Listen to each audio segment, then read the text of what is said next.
we're gonna celebrate just for a split second the security guard that was at the HBCU, because that's where the gunman went first. Um, they're not gonna say it. I think he does say it, but I think it was to the fact that the guy showed up at the school and all of a sudden just started, you know, putting on the vest and putting the hood on, and the students was like, "Yo, what the hell is going on?" And he got in contact with one of the security guards, and the security guard chased him off, got his license plate, phoned it in. But let's take a brief second to celebrate the security guard that I don't even want to know how many lives he may have saved by running this guy off.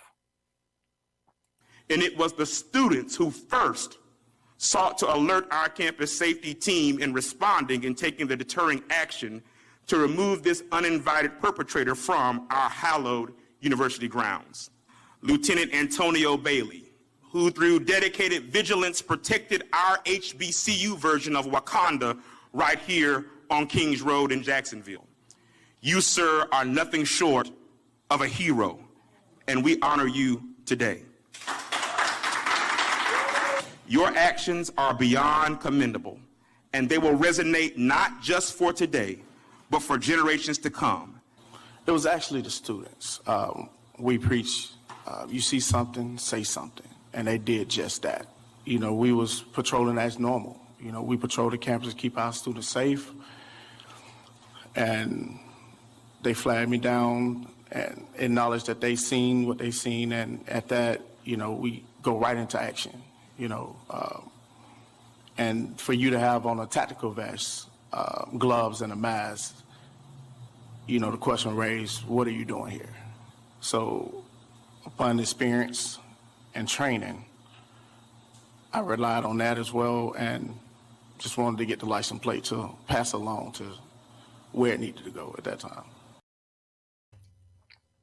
So I wanted to put that out there that I shake at the idea of how many lives he saved running him off. I know it went from say it like you need to say it, Marlon. He ain't just saved lives, he saved children. He did. These people are targeting our children. How would you feel if we target yours? How would you feel if we fucking come for yours? Sick of this shit. But what difference does it make, Theus? Because that's what difference does it make? I'm gonna tell you that's what. That's what I'm saying. That's why nobody needs to go there. I'm gonna tell you what the difference is. Because that's what they fucking telling them now. That we're coming after little Susie. That we're coming after little Johnny. That we're coming in your white neighborhood. That we're gonna rape, murder, and kill your daughters and your wives and your sisters and your aunties. They got them afraid of a thought. They got them afraid of a thought. We fucking dealing with the reality.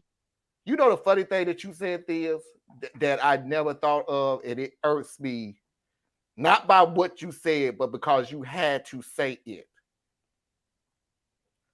That the civil rights movement was nonviolent. No, the civil rights movement was very violent. It just wasn't from us. Calling the civil rights movement nonviolent to people out there who have been indoctrinated into that way of thinking, because I'm not gonna say it's like you want to think it. This is what it's been pushed into your head.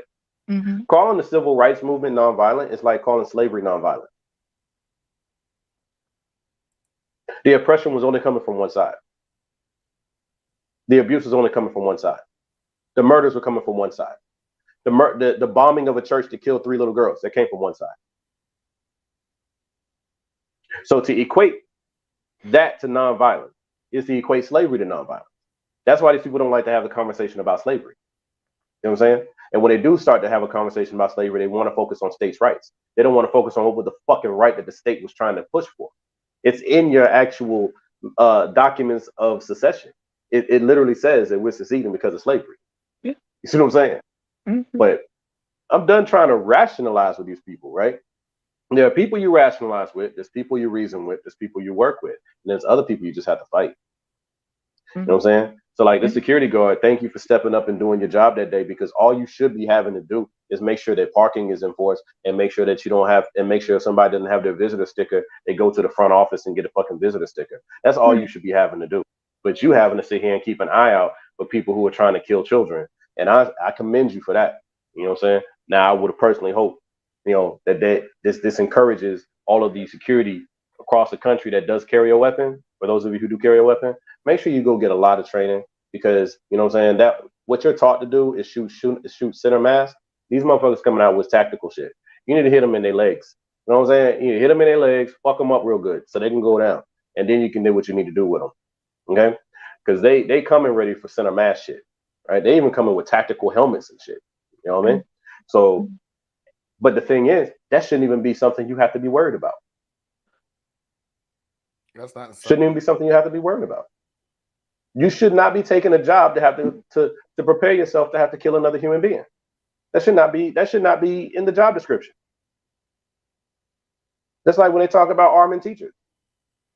So not only is this person going to be dedicated to the education of young minds and things like that, and keeping them safe between each other, you want them to also now be prepared to take a life. Because that's what you're asking for when you tell somebody to be trained for a firearm. So let's add this. So let's add the places to the list.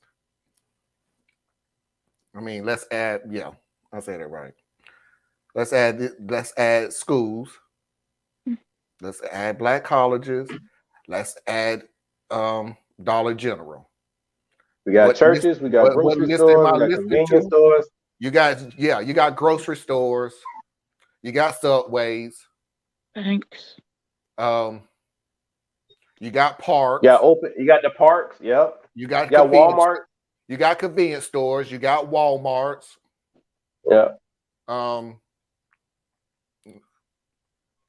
Pretty sure. I mean, there's nowhere. There's nowhere. There isn't a place. There's nowhere you can go. There's nowhere to be safe from a predator. Hospitals. Yep. There's nowhere to be safe from a predator. Yep. Concerts. Yep. Concerts. You know what I'm saying? Mm-hmm. Protests. You know. Mm-hmm. Schools. By the way, here's the funny thing about it. I don't want to say schools as in we're talking about the college. Because if I wanted to get real deep about it, I mean fucking elementary schools too. Elementary, yeah. Yeah. They're the number one target. Baby. So I know Thea and Anna was saying babies, they were children at that college. We're talking about literally fucking babies. Yeah. Kids. Yeah.